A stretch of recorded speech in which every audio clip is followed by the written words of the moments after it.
পশ্চিমবঙ্গ থেকে দিল্লিতে কাজের সন্ধানে যাওয়া এক পরিযায়ী শ্রমিকের স্ত্রী এবং শিশুপুত্রকে মারধর করার অভিযোগ তুলেছিলেন মমতা বন্দ্যোপাধ্যায়। মারধর করার অভিযোগ তুলে রবিবার একটি ভিডিও পোস্ট করেছিলেন বাংলার মুখ্যমন্ত্রী মমতা বন্দ্যোপাধ্যায়। সেই প্রসঙ্গে সেই অভিযোগকে নস্যাৎ করল দিল্লি পুলিশ।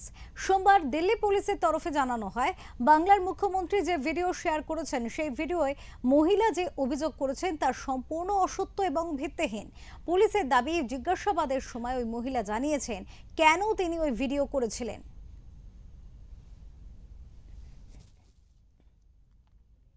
সোমবার সাংবাদিক বৈঠক করে দিল্লি পুলিশের ডিএসপি পূর্ব অভিষেক ধানিয়া জানান, দিল্লি পুলিশের বিরুদ্ধে যে অভিযোগ তোলা হয়েছে তা সত্য নয়। এই অভিযোগ পাওয়ার পরেই ঘটনার তদন্ত শুরু হয়। তদন্তে কি জানা গিয়েছে তার ব্যাখ্যাও দিয়েছেন দিল্লি পুলিশ। দিল্লি পুলিশের ডিএসপি পূর্ব অভিষেক জানান, পরিস্থিতির গুরুত্ব বুঝে ঘটনা তদন্তের জন্য একটি বিশেষ দল গঠন করা হয়। প্রযুক্তিগত সহায়তা এবং সিসিটিভি ফুটেজ খতিয়ে দেখে ঘটনার সত্য নিরূপণ করে পুলিশ। নির্দিষ্ট গোয়েন্দা তথ্যের ভিত্তিতে জানা যায় ওই মহিলার বলা বিবরণ সম্পূর্ণ ভিত্তিহীন। তারপরে আবারও ওই মহিলাকে জিজ্ঞাসাবাদ করলে সেই সময় মহিলা স্বীকার করেন যে মালদহে তার এক আত্মীয় রয়েছেন যিনি একজন রাজনৈতিক কর্মী, তার কথাতেই তিনি ওই ভিডিও তৈরি করেছিলেন বলে পুলিশের কাছে দাবি করেছেন। পরে তা ছড়িয়ে দেওয়া হয়। দিল্লি পুলিশের এই দাবিকে হাতিয়ার করে বাংলার শাসক দল তৃণমূল এবং মমতাকে আক্রমণ শানাতে শুরু করেছে বিজেপি। কেন্দ্রীয় মন্ত্রী তথা রাজ্য বিজেপির প্রাক্তন সভাপতি সুকান্ত মজুমদার তিনি দাবি করেন এই পুরো ঘটনা তৃণমূলের সাজানো।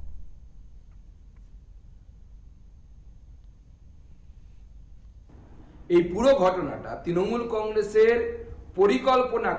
পক্ষ থেকে পরিকল্পনা করে এটা করা হয়েছে। এই যে ভদ্র মহিলা সাজনুর পারভিন, তার আত্মীয় মালদায় যিনি থাকেন তিনি তৃণমূল কংগ্রেসের সক্রিয় কর্মী এবং নেতা।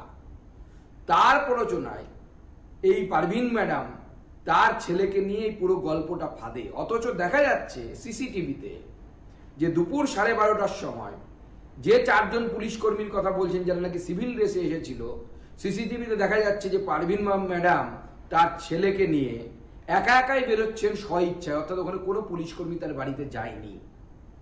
মাননীয় মুখ্যমন্ত্রীকে আজকে আমি প্রশ্ন করতে চাই যে বাঙালিদের উপর অত্যাচার, বাচ্চার উপরে অত্যাচার বলছেন, আর আপনি এতটা নিচে নেমে গেছেন যে আপনার বাড়ির বাচ্চাদের বড়লোক করতে হবে বলে, কোটি কোটি সম্পত্তির মালিক করতে হবে বলে বাচ্চাদের নিয়েও রাজনীতি শুরু করে দিয়েছেন।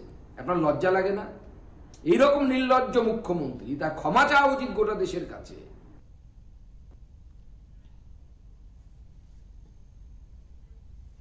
এ বিষয়ে ভুয়ো ভিডিও ছড়ানোর জন্য মমতা বন্দ্যোপাধ্যায়ের বিরুদ্ধে দিল্লি পুলিশের সাইবার ক্রাইম ব্রাঞ্চে অভিযোগ দায়ের করলেন কাঁথের সাংসদ সৌমেন্দু অধিকারী।